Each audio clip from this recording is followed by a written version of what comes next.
Assalamualaikum warahmatullahi wabarakatuh. Salam sehat, salam sejahtera untuk kita semua. Kali ini kita akan melihat bagaimana pidato Bapak KDM Kang Deddy Mulyadi ini di depan para ibu-ibu PKK se-Jawa Barat, guys. Gimana keseruannya? Kita simak videonya berikut ini.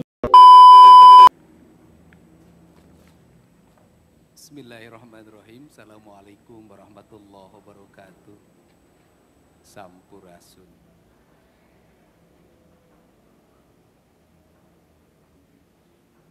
Bapak dan Ibu yang pada hari ini sudah mendeklarasikan diri menjadi ibu dari seluruh rakyatnya, yang terpilih menjadi bupati dan wali kota, yang terpilih menjadi kepala dinas, kepala badan, kepala kantor di seluruh provinsi Jawa Barat, dan ibu-ibu semua yang ditetapkan menjadi ketua tim penggerak PKK Kabupaten Kota dan Dekranasda seprovinsi Jawa Barat. Mungkin orang bertanya, apa sih yang melatar belakangi saya? Energinya nggak pernah mati, hidupnya nggak ada capeknya. Apa sih tadi, Ibu? Jadi sebenarnya dari sisi waktu, beruntunglah mereka yang terlahir di era 70-an. Beruntunglah mereka yang paling maksimal terlahir di era 80-an. Kenapa? Karena dia bisa menjalani kehidupan secara sempurna, bisa membangun piranti hubungan emosional, hubungan spiritual antara ibu dengan anak-anaknya secara sempurna. Di era itu, TV hanya satu dalam satu RT. Di era itu, mobil adalah sesuatu yang sangat mewah yang tidak mungkin dijangkau. Di era itu, motor sesuatu yang mewah yang tidak dijangkau. Di era itulah ibu dan anak-anaknya bisa hidup bersama, saling mencurahkan diri dalam jiwa dan rasanya. Di era itu tidak ada blender. Karena di era itu tidak ada hair dryer. Di era itu tidak ada mesin untuk membuat kue dari listrik. Justru di era yang serba manual itu, manusia hidup dalam keadaan bahagia. Kenapa mereka hidup dalam keadaan bahagia? Karena seluruh jiwa raganya tertautkan dalam sebuah rasa, maka rasanya membangun cinta, dan cintanya menjadi energi yang terbesar.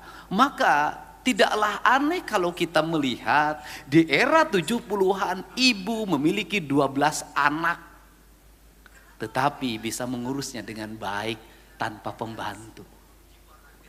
Selain ibu yang tanpa pembantu, ibu juga harus membantu mencari nafkah ayahnya. Dia harus ke sawah, dia harus ke kebun, dia harus bagaimana seluruh energinya disurahkan untuk seluruh anak-anaknya. Maka dirinya adalah anaknya. Karena dirinya adalah anaknya, maka dalam jiwanya ada sebuah kepekaan rasa yang luar biasa. Ketika anaknya ada kegelisahan, ibunya gelisah. Ketika anaknya sedih, maka ibunya sedih. Ketika anaknya sakit, maka seorang ibu berkata dengan penuh dengan air mata, "Ya Allah, pindahkanlah penyakit anakmu ini pada diriku." Disitulah kekuatan spiritual yang luar biasa. Tak ada dokter, tak ada perawat, tak ada bidan. Yang ada hanya kekuatan jiwa dan cinta. Dari situlah anak bisa besar 9, tak ada satupun yang meninggal. Tak ada dokter. Tapi dia bisa menyelesaikan seluruh problem anaknya dengan baik. Panas hanya dikompres. Meriang hanya dikerok pakai bawang. Paling tinggi obatnya hanya Nafspro dan Bodrexin. Itu derajat obat yang paling tinggi. Itu paling tinggi, Bang. Kemudian, apakah ibu-ibu di zaman itu terlilit hutang pinjol? Tidak. Apakah ibu-ibu di zaman itu terlilit oleh bank keliling? Tidak. Prinsip dasar hidupnya seetik mahi lobanyesa. Maka anak-anaknya tumbuh dengan riang, maka anak-anaknya tumbuh dengan intelektual yang mapan, maka anak-anaknya tumbuh dengan emosional yang sangat kuat, maka ibu menjadi bagian dari diri dan anak-anaknya. Apa yang terjadi hari ini? Seorang anak tenggelam karena ibunya main HP. Pertanyaannya adalah, apakah anak-anak hari ini menikmati hubungan yang indah dengan ibunya? Hampir tidak. Sehingga negara kita dideklarasikan dalam sumbu nilai-nilai ketuhanan, maka disebutlah republik ini dengan Ibu Pertiwi. Karena republik ini dideklarasikan dengan Ibu Pertiwi, dan tanah Sunda ini, tanah Pajajaran ini, tanah Jawa Barat yang sekarang sebagian jadi Banten, itu menyebut tanahnya Sunan Ambu. Artinya ibu. Kalau seperti itu, apa sih yang harus dimiliki oleh seorang pemimpin? Sifat ibu. Karena yang harus dimiliki oleh seorang pemimpin sifat ibu, maka pemimpin harus melakukan apa pada tanahnya ini, pada airnya ini, memperlakukan seperti memperlakukan ibunya. Karena dia memperlakukan seperti ibunya, maka rawat dia, jaga dia, cintai dia, penuh kasih. Jangan kau cemari dia, jangan kau sakiti dia. Maka hubungan antara pemimpin dan istrinya dengan tanahnya akan terikat dengan kuat. Karena terikat dengan kuat, maka dia bersenyawa. Karena dia bersenyawa, maka tanah itu menjadi sesuatu yang hidup. Dan saya termasuk orang yang punya keyakinan, ketika saya mengut sampah, maka air yang di sampah itu akan bercerita pada air di tempat lain. Ketika saya membuka ruang-ruang pori-pori tanah agar air jatuh, maka tanahnya akan bercerita pada yang lain. Ketika ada burung yang patah sayapnya, kemudian saya urus sampai dia terbangkan, maka burung itu akan bercerita pada yang lain. Karena saya selalu meyakini alam ini adalah satu kesatuan ekosistem yang tidak bisa dipisahkan. Maka matahari, air, udara, tanah, semuanya saling bersahutan dan mereka saling berbicara satu sama lain. Mana yang harus dia doakan, mana yang harus dia beri jalan, mana yang harus dia selamatkan, mana yang harus dia musnahkan. Kerangka dasar itulah yang melahirkan metodologi kepemimpinan. Sehingga ketika saya ditanya bagaimana cara melakukan pengelolaan keuangan negara, saya selalu mengatakan saya cukup belajar pada ibu saya, nggak usah belajar pada yang lain. Kenapa belajar pada ibu saya? Ibu saya anaknya 9. Sekolah SD pun tidak tamat, cuma sampai kelas 1. Tidak bisa baca tulis, tetapi dia bisa membesarkan ke-9 anaknya dengan sehat, tumbuh dengan baik. Tak ada satu jengkal tanah pun saya yang terjual ketika anak-anaknya saya sekolah. Berarti ibu saya punya kecerdasan yang sangat tinggi dalam mengatur keuangan. Maka uangnya diatur, kakaknya sekian, adiknya sekian, yang ininya sekian, yang ini kamu tidak boleh jajan karena kakak kamu mau naikkan kelas. Maka itu dilakukan. Maka dalam dirinya kuat banget bagaimana cara menyiasati anak ketika dia pengen jajan es. Ibu itu lebih baik anaknya menangis berguling-guling dibanding memberikan uang jajan untuk es. Ketika anaknya pengen beli mobil-mobilan, maka ibunya lebih baik anaknya berguling-guling menangis pengen mobil-mobilan. Ketika anaknya pengen kapal-kapalan, lebih baik berguling-guling menangis pengen kapal-kapalan daripada membelikannya. Kenapa? Karena dia harus bertahan, kakaknya harus bisa selesai sekolahnya. Maka pengelolaan keuangan negara juga harus begitu sama. Mana yang super prioritas, maka yang ini yang harus kita utamakan. Kebutuhan dasar rakyat. Kebutuhan dasar rakyat apa? Pendidikan, layanan kesehatan, layanan infrastruktur. Maka ini yang lain yang berguling-guling jangan dikasih, di demo biarin aja. Kita ini dulu, kenapa? Karena ini akan menjadi daya juang, daya jongkrak ke depan. Apa? Kenapa kita tidak makmur-makmur? Kenapa APBD kita tidak bisa menjadi daya dongkrak? Karena dalam setiap tahun dibagi habis tanpa skala prioritas. Akhirnya apa? Kaluhur teu sirungan, kahandap teu akaran. Prinsip dasar pengelolaan rumah tangga itu apa dalam kaidah ibu saya? Saeutik mahi loba nyesa. Karena saeutik mahi loba nyesa, maka ibunya menjadi seorang yang kreatif. Bagaimana menjadi seorang yang kreatif? Gak ada kata sekarang stunting. Betul, stunting itu akibat miskin. Betul, stunting itu karena negara tidak memberikan stimulus. Betul, stunting itu karena negara juga kurang memberikan perhatian, betul. Tetapi stunting juga lahir karena lemahnya kreativitas. Karena ibu-ibunya yang lemah. Saya boleh berkata, berapa harga rokok, berapa harga telur? Mana yang prioritas? Apakah betul? Saya termasuk orang yang kreatif. Bagaimana? Bangun tidur, lihat di langit rumah saya dari bilik, maka di situ bergelantungan kamarang. Mungkin yang orang kampung pernah ngalamin. Kamarang itu ada bilatungnya. Maka saya naik, kemudian dibukakan, kemudian ibu saya, dimasukinlah bilatung itu. Kamarang itu ditelan. Saya baru tahu itu kadar proteinnya tinggi banget. Maka kita ngebor simut. Saya baru tahu kata orang Jepang, simut itu proteinnya tinggi banget. Maka kita mancing, ikan proteinnya tinggi. Maka kita ngambil tutut, proteinnya tinggi. Maka kita ngambil belut, proteinnya tinggi. Maka tumbuhlah Deddy Mulyadi. Itu bodoh-bodoh tuh. Ada yang lain lah, udahlah. Ini kan semuanya bukan orang kaya, banyak yang kismis-kismis orang tuanya. Ya, tumbuh. Kenapa? Kadaek. Apa sih yang hilang dari kaum ibu hari ini? Kadaek. Kenapa kadaeknya hilang?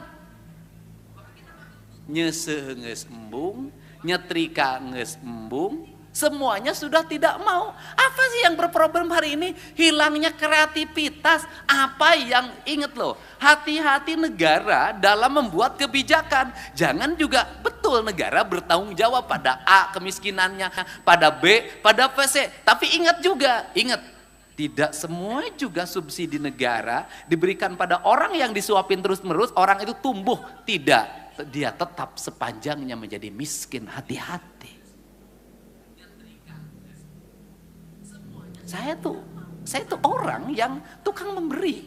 Tapi saya tahu dari sekian diberi ada yang berhasil, ada yang tidak, ada yang balik lagi minta lagi, ada yang tumbuh, ada negara. Ingat, di negara-negara yang mengalami kemajuan tinggi pun, di negara-negara yang per kapita tinggi pun, orang-orang yang terus-terusan disubsidi tidak mengalami perubahan hidup, tetap jadi pemabuk, tetap jadi pemalas, tetap dia menjadi tunawisma. Ini juga terjadi. Kenapa? Mentalitas.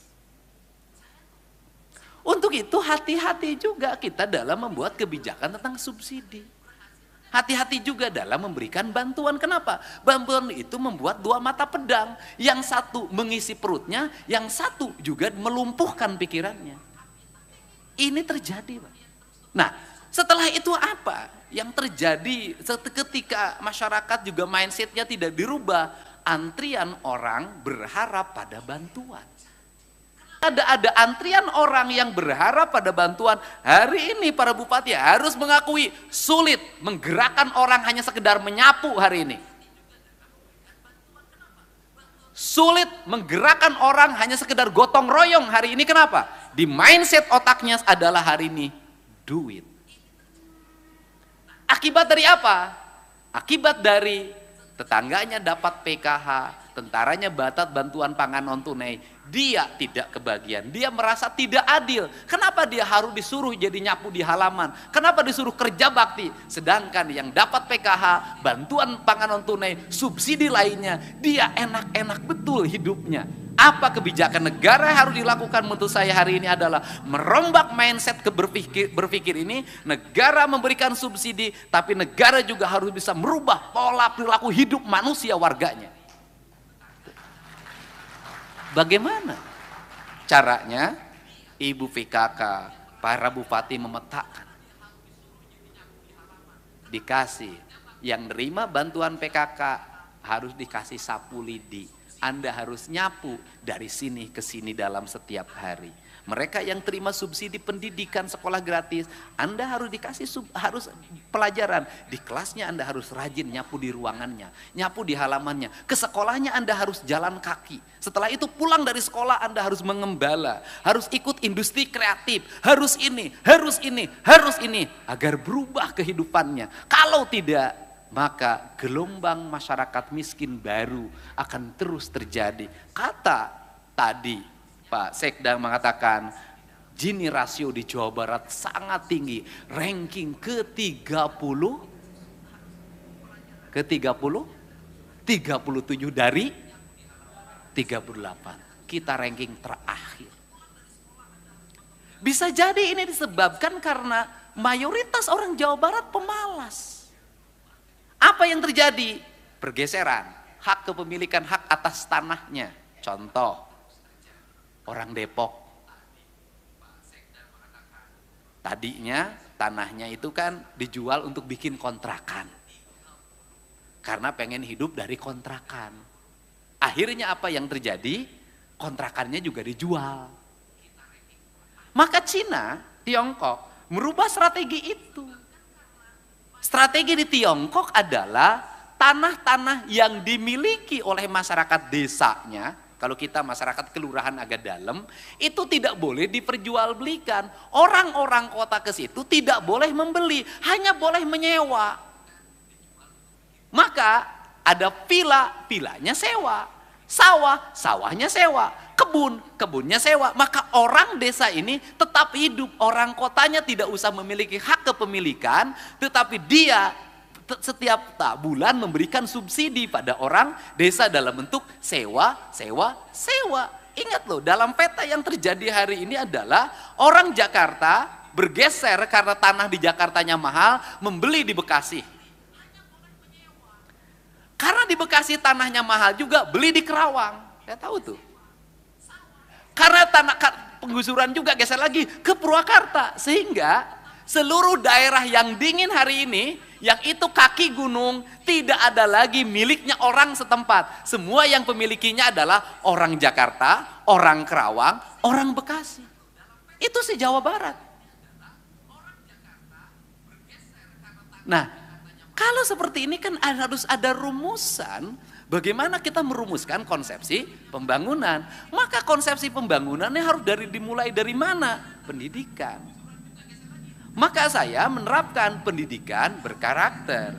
Pendidikan berkarakter apa? Merubah perilaku manusia. Apa yang harus dirubah? Anak-anak Jawa Barat. Yang mana yang menjadi sorotan Kang Deddy? Menengah ke bawah. Kenapa menengah ke bawah? Boleh Pak, silahkan riset. Hari ini terjadi kurva yang terbalik. Anak-anak orang menengah ke atas baik-baik.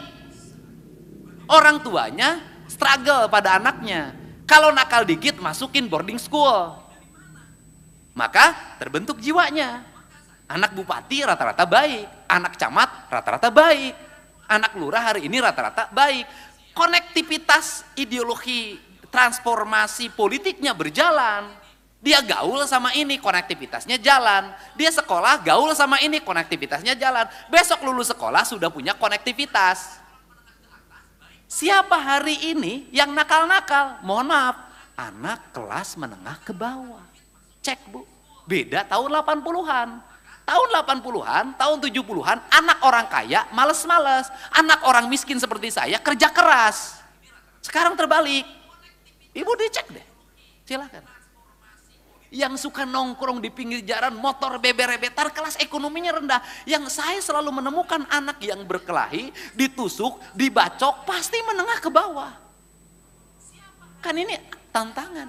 Dan itu mayoritas. Nah, kalau ini nggak dirubah karakternya, Kalau dari sekarang nggak dirubah karakternya, dibentuk karakternya dengan baik, diarahkan, dibangun konektivitas politiknya, disuruh puasa Senin Kemis, berat masa depannya. Kalau gelombang ini makin besar, maka akan menjadi gelombang politik. Ditambah dia ganas, ditambah dia barbar, maka angka kriminalitas akan tinggi, peredaran narkoba makin besar, kemudian nanti menjadi kekuatan politik baru, dan ini berbahaya, bisa ada revolusi yang dilakukan. Nah, untuk ini harus dirubah, Pak. Karakter. Jadi kalau saya ngomong, bangun pagi sekolahnya 6:30, saya lagi merubah karakter anak Jawa Barat. Agar apa? Karena saya punya riset. Kalau masuknya jam 7:30, rata-rata kesiangan. Tapi kalau masuknya 6:30, itu rata-rata tidak kesiangan. Ini ciri. Kenapa? Karena kalau masuknya 7:30, maka dia santai dari rumahnya. Di jalannya macet. Karena masuknya 6:30 dia bangun pagi. Dan yang paling menarik di sekolah adalah siapa yang dari 6:30 itu yang suka paling duluan di ruang kelas, yang jarak dari rumahnya paling jauh. Kenapa Bupati gubernur mikirin itu? Karena bagi saya ini penting. Maka saya menyambut. Kalau Pak Prabowo hari ini punya program sekolah untuk rakyat. Anak orang miskin sekolah di situ, diberi makan, diberi baju, diarahkan metodologi pendidikannya. Satu sekolah nilainya 100 miliar. Hanya ini cara untuk merubah. Kenapa? Kalau mereka tidak di-camp-kan, tidak di boarding school kan, tidak akan berubah nasibnya. Kenapa? Karena karakter culture di rumah mempengaruhi otak manusia. Saya punya riset tentang sepak bola. Saya tuh punya sekolah sepak bola. Yang metodologinya beda, yaitu anak dididik makan, minum, bajunya saya tanggung semuanya, dan sudah banyak menjadi pemain nasional. Itu dari sekian itu ada anak main bolanya bagus tapi sok. Karena sok dia tidak mau tinggal di mes, dia tinggal di kampung. Karena tinggal di kampung dia paling hebat main bolanya. Ya akhirnya dia menjadi pemain tarkam terus-terusan. Tidak jadi, karena ini di mes konsisten jadi pemain profesional. Jadi mohon maaf, kenapa anak hari ini harus dikemkan? Karena lingkungan rumah, lingkungan tetangga sudah tidak mendukung lagi pembentukan karakter anak Indonesia yang hebat. Tidak mendukung. Gak bisa. Lingkungan kita udah rusak, Bu. Dulu senakal-nakalnya kita bukan berarti saya melarang anti terhadap orang tidak puasa, bukan. Tapi ini urusan mental. Dulu senakal-nakalnya kita tidak puasa tuh sembunyi, malu. Hari ini anak-anak usia sekolah ngabuburit bari udud. Pinggir jalan. Bukan berarti itu saya melanggar, bukan. Tapi dari sisi karakter dia sudah buruk. Sudah tidak puasa, kemudian mengajakkan diri di depan umum. Rasa malunya sudah tidak ada. Untuk ukuran anak-anak sekolah ini buruk. Nah, ini harus segera. Itu pertama. Yang kedua, makanan. Betul. Makanan hari ini, anak-anak kita, orang tuanya cukup. Saya katakan deh gini, semiskin-miskinnya anak Jawa Barat, itu 5.000 sehari bekal punya. Saya udah riset kok. Yang dikatakan miskin di Jawa Barat, 5-10.000 sehari punya. Nah, apa sih yang jadi problem? Yang jadi problem itu adalah orang tuanya sudah tidak masak, mengandalkan jajan. Karena orang tuanya sudah tidak masak, mengandalkan jajan, maka kita kehilangan dua kualitas. Satu, kehilangan kualitas emosi antara ibu dengan anaknya dalam bentuk makanan. Saya dulu punya program bawa bakal ke sekolah yang harus dimasakkan oleh ibunya. Sesungguhnya bukan persoalan kecukupan gizi yang saya maksud. Sesungguhnya yang saya maksud adalah bagaimana seorang ibu itu memiliki hubungan emosional dengan anaknya. Kenapa? Karena nasi yang dibikin oleh ibunya, ikan yang digoreng oleh ibunya, daging yang disemur oleh ibunya, maka ibunya punya ukuran untuk kesehatan anaknya. Dia punya pertimbangan garamnya, dia punya pertimbangan gulanya, dia punya pertimbangan penyedap rasanya, dia pakai rasa. Maka saya katakan, Perempuan Sunda, perempuan Betawi, perempuan Cirebon, itu semuanya sama, dia menggunakan rasa.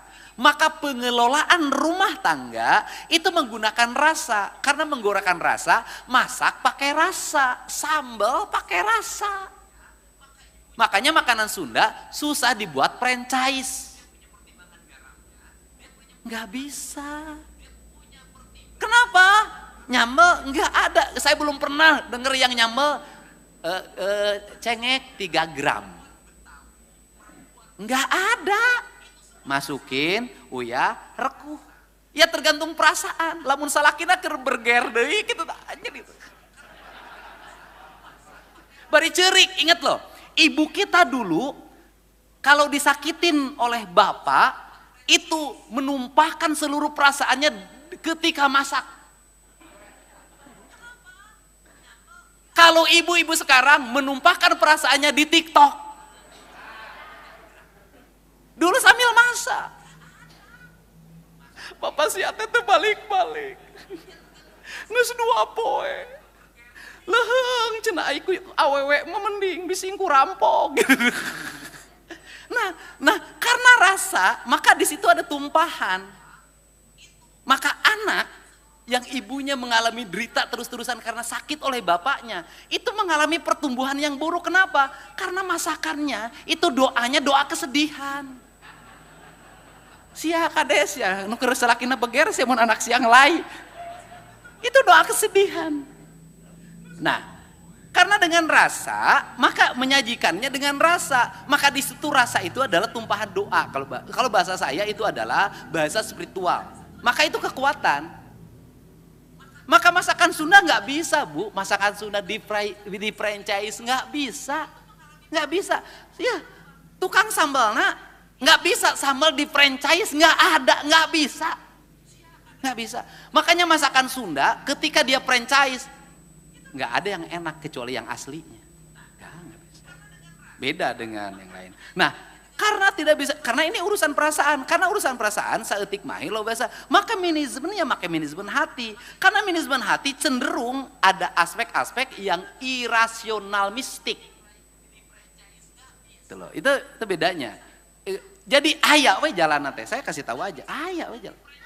Selesai. Nah, itu ada hubungan doa. Karena hubungan doa, anaknya, mohon maaf, ketika makan di sekolah, maka ketika membuka dia nasi, ketika dia membuka ikan, maka di nasi, di ikan, di sambal, itu yang tergambar adalah ibu. Nah, kemudian melahirkan apa? Melahirkan kerinduan. Mereka yang lahir tahun 70-an, mungkin kalau yang ibunya ada, kenapa sangat pengen pulang mudik lebaran? Hanya untuk apa? Pengen makan lodeh ibu. Pengen makan sangu akel ibu. Pengen makan rendang ibu. Pengen minum air teh ibu. Dan sampai sekarang nuansa itu nggak bisa hilang. Maka beruntunglah bagi seorang ibu yang bisa masak dan bisa memasak bagi anaknya. Kenapa? Karena anaknya suatu saat akan ada sesuatu spiritual yang dia tidak bisa melupakan dan ingin bertemu.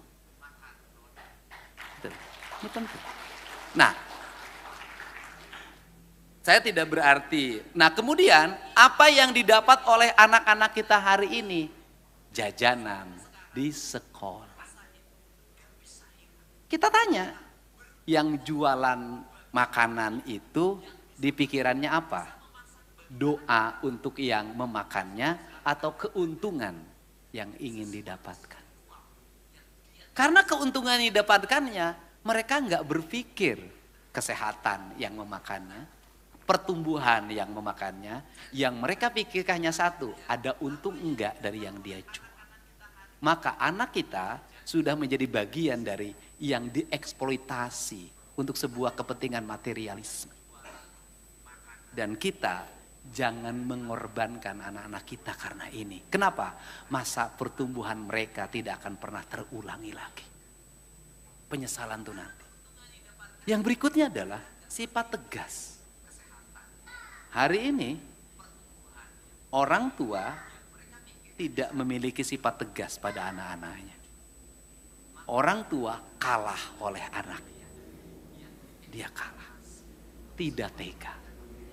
Saya selalu berulang-ulang, saya ini sering ditampar, saya ini sering dipukulin pakai sapu, saya ini sering dibanjur pakai air, saya ini kalau lagi malas baca maka bapak saya ngambil ember, kemudian kaki saya dimasukin ke ember, dikasih buku harus dibaca. Sadis.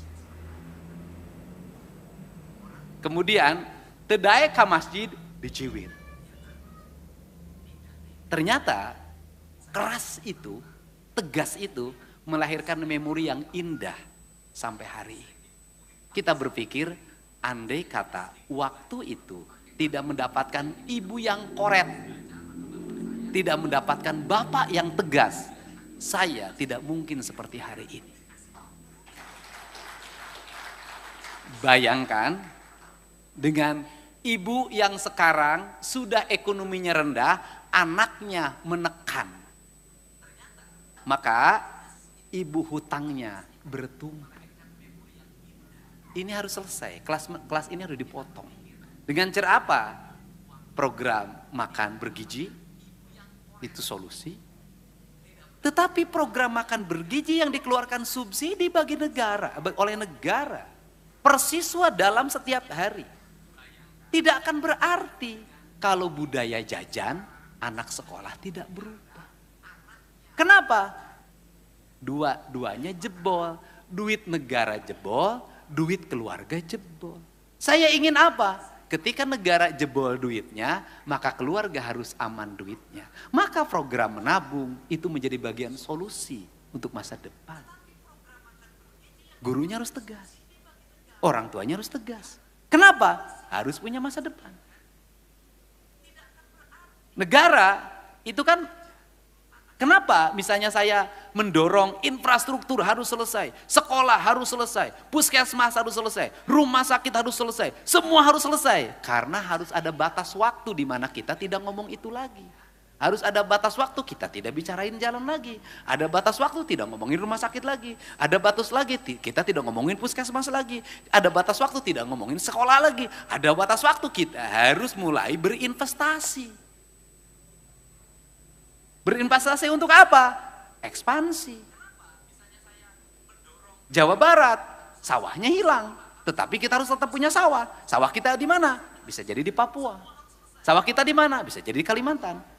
Sawah kita di mana? Bisa jadi di Sumatera. Sawah kita di mana? Bisa jadi Sulawesi. Kenapa? Kebutuhan pokok adalah hal yang mendasar. Pemimpin harus mulai ekspansi itu. Gak bisa terus-terusan begini. Belum tentu keadaan kita seperti ini terus. Nah, ini kan harus dirumuskan dalam kerangka ke depan. Sehingga di mana peran gerakan perempuan dalam PKK ini? Pertama, ini saya sampaikan ke Bupati Wali Kota sudah tetapkan, Provinsi Jawa Barat tidak akan lagi membuat lomba-lomba. Kenapa? Seremonial aksesoris. Bagaimana? Tidak lahir dari substantif. Dipaksa. Bulurah kernaon itu bulurah. Kieu bagi aya penilaian. Meni sibuk abdi teh. Kumaha ieu teh?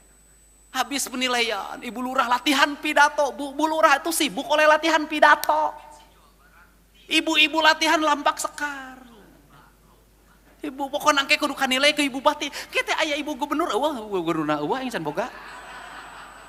Sibuk, jadi bukan sibuk pada substansi bahwa lingkungannya harus berhasil, stuntingnya harus menurun, kebersihannya bukan Bu. Sibuk menerima istri pejabat.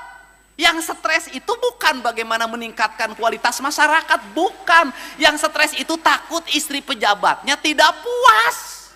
Engke jadi juara. Dan saya juga tahu Pak, ada sentimen politik dalam seperti ini. Sanajan juara begitu bupatina tersepen kalurahan, tong si eta mah goblok ngelawan ka aing. Jujur lah. Halus wali kota halus, gubernur tersepen tong dibere juara si eta mah coret. Setuju. Politis? Enggak. Saya nggak mau begitu. Kenapa? Begitu nges jadi juara, berena piala hungkul. Diomongkin di si goblok, cina. Hayam beak dalapan. Aing beak waktu dibere piala hungkul. Enggak, saya nggak mau begitu. Jadi konsepsinya adalah substantif. Karena konsepsinya substantif, saya hanya akan menerapkan 2 kategori. Akan saya pilih 3 desa istimewa di seluruh Provinsi Jawa Barat dalam setiap tahun dan 3 kelurahan istimewa di seluruh Provinsi Jawa Barat. Dan hadiahnya adalah 7,5 miliar dalam bentuk program pembangunan, 5 miliar dalam bentuk program pembangunan, 2,5 miliar dalam bentuk program pembangunan. Mual diberi duit. Cocok tak? Dimulai dari kecamatan. Juara kecamatan mendapat stimulus 300 juta dalam bentuk program pembangunan. Juara kabupaten 1 miliar dalam bentuk program pembangunan. Program. Sehingga saya ingin, nah, bagaimana standarisasinya? Ya saya mau nurunin lembaga riset. Nanti yang nilainya bukan ibu PKK, yang nilainya adalah lembaga riset. Nanti dia bagaimana keberhasilannya, bagaimana keberhasilan menekan angka kemiskinannya, keberhasilan menekan angka gizi buruknya, keberhasilan sanitasi lingkungannya, keberhasilan keluarga berencananya, keberhasilan peningkatan ekonominya, keberhasilan menekan rasio GDP rasionya, semuanya lengkap. 10 program PKK itu akan menjadi standarisasi penilaian secara independen. Nanti akan kami umumkan desa terbaik dan desa terburuk di Provinsi Jawa Barat. Ditampilkan dengan kepala desanya. Ditampilkan dengan ibu PKK-nya ku aing. Setuju nggak? Diumumin di TikTok. Inilah desa terburuk di Provinsi Jawa Barat. Ini kepala desanya, ini ibu ketua PKK desanya, ibu ketua PKK kecamatannya, dan ibu ketua PKK kabupatennya. Asupkeun ku aing. Gagal pembinaan anak. Kalau hanya yang bagus saja, Pak, ini kesalahan kita. Ini termasuk, mohon maaf para kepala daerah, jangan sekali-kali Anda mimpin apel, terus nu apel nak kurang, terus nyarekan ulah. Naon sababna nu ngeunah mah nu teu apel. Go. Telat yang apelnya telat dicarekan. Bagaimana ASN ini pengabdiannya? Ai cek nu apel teh aing mah jaba datang pang isukna. Jaba dicarekan nu ngeunah mah teu apel lagi. Nah, jadi setiap instansi itu unit kerja nanti diumumkan pegawai terbaik dan pegawai terburuk kinerjanya di seluruh setiap unit kerja. Umumkan di TikTok. Pegawai yang terrajin dan pegawai yang termalas. Umumin. Pegawai yang poligami umumkan di TikTok. Kenapa saya dendam banget sama yang poligami yang poligami pegawai negeri? Dendam, Pak, teu sopan ka gubernur. Aing hiji ge encan sia nyanung.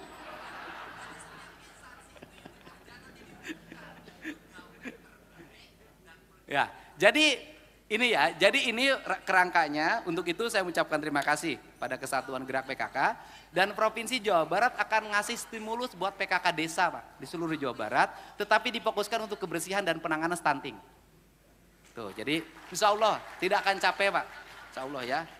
Dan terakhir saya pesan ke PKK, jangan sekali-kali kita tiap hari nyeramahin ibu-ibu di desa tentang pembinaan keluarga, tentang anak, ari anak soranganna ditinggalkan. Kita harus perhatian pada anak-anak, perhatian, harus dikasih ASI. Mana yang kita mere susu? Bikeuna ka bapak nawai, budakna tara dibere. Nah, sehingga dan terakhir buat kebijakan pegawai perempuan boleh membawa anaknya ke tempat kerja. Siapkan di setiap kantor tempat ruang bermain anak. Kenapa? Penting, Pak. Penting, Pak. Nanti anaknya dititipin kan ini, nak kauana jangan bawa. Saya memberikan contoh bagaimana anak tuh nempel ikut kemanapun. Ya, lebih baik anak nempel kemanapun daripada nungora nempel kemanapun. Untuk itu saya ucapkan selamat berbuka puasa. Semoga buka puasa di Depok membawa kebahagiaan dan semoga APBD yang dikeluarkan terganti lagi. Wallahu muwaffiq ila aqwamit thoriq. Assalamualaikum warahmatullahi wabarakatuh. Sampurasun. Well. Nah, itulah tadi guys pidato Bapak Deddy Mulyadi di hadapan ibu-ibu PKK se-Jawa Barat. Sangat luar biasa sekali memang Bapak Deddy Mulyadi ini sebagai gubernur percontohan di Indonesia. Banyak sekali program-programnya yang sangat out of the box, yang menjadi luar biasa tentunya untuk percontohan para gubernur dan kepala daerah se-Indonesia. Semoga bermanfaat dan salam NKRI.